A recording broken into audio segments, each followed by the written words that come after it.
제가 젊은 부부 사역을 했었습니다. 아기가 있는 그런 가정들 부서였는데요.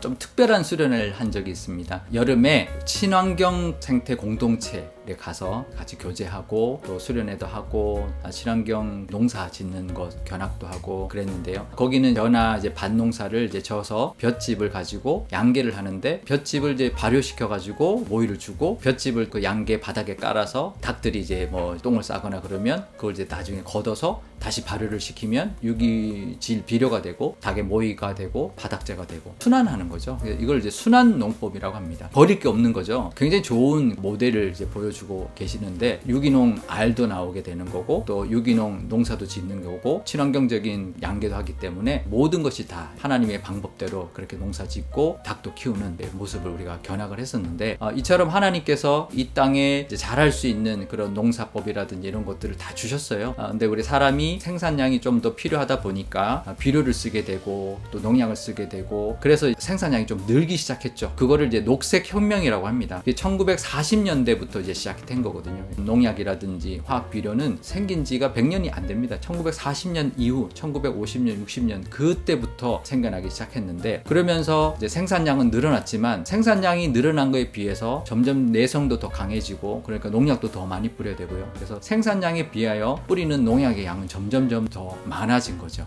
우리나라 같은 경우도 쌀 생산량이 1.6배 정도 늘어나는 동안 농약에 뿌리는 그 비율은 한 10배 정도 더 늘어났다는 거예요. 보통 우리가 농사 지을 때요 쌀 같은 경우는 1년에 한 7, 8번 그러니까 거의 매달 뿌리고요. 사과나 배 같은 경우도 한 10번, 11번 뿌린다 그래요. 우리가 보통 무농약 과일 뭐 이런 거 굉장히 어렵다 그래요. 젊은 부부 할 때 보온의 공동체도 같지만 유기농 배밭에 이제 한 그루씩 가정이 이제 분양을 받아가지고 봄에 가서 꽃도 쏟고 봉지도 씌우고 이러면서 이제 매달 가서 한 나무를 우리가 가꾸고 결실하는 그런 이제 체험을 했는데 그렇게 유기농으로 할 수 있는 그런 게 굉장히 어렵다 그래요. 농약을 10번씩 이렇게 뿌려야 되는 것이 보통 일반적인 과수의 방법인데 그러지 않고 한다는 게 굉장히 어려운 거죠. 기독교적인 책이 아닌데 굉장히 은혜 받은 책이 있습니다. 이제 기적의 사과라는 책인데요. 이제 일본의 기무라 아키노리라는 사람이 집안 대대로 이제 사과 농사를 하는 집이었는데 이분이 뭘 했냐면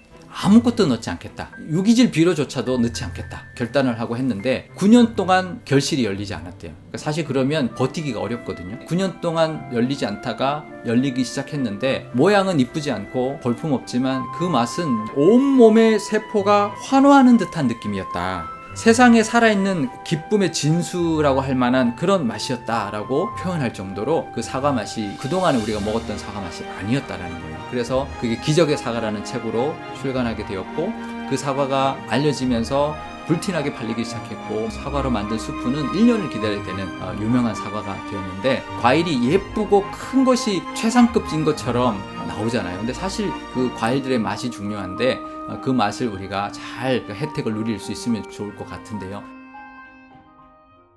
우리가 보통 열매하면 이제 영적으로는 성령의 9가지 열매를 말하죠. 근데 이 성령의 9가지 열매 원어에 보면 단수입니다. 9종류의 열매가 아니고 9가지의 맛을 가진 열매라고 우리가 이해하는 게 더 좋습니다. 성령의 열매를 맺을 때 이 9가지의 어떤 모습이 다 나타나야 된다는 거죠. 과일마다 뭐 신맛이 있기도 하고 단맛이 있기도 하고 뭐 오미자 같은 경우는 5가지 맛이 있잖아요. 이 성령의 열매는 구미자입니다. 9가지 맛이 있어야 합니다. 나는 뭐 충성의 열매가 있어. 아니면 나는 온유의 열매가 있어. 나는 참음의 열매가 있어. 나는 기쁨의 열매가 있어. 이거는 사실은 좀 기질적인 성향이지 열매가 아닐 수 있습니다.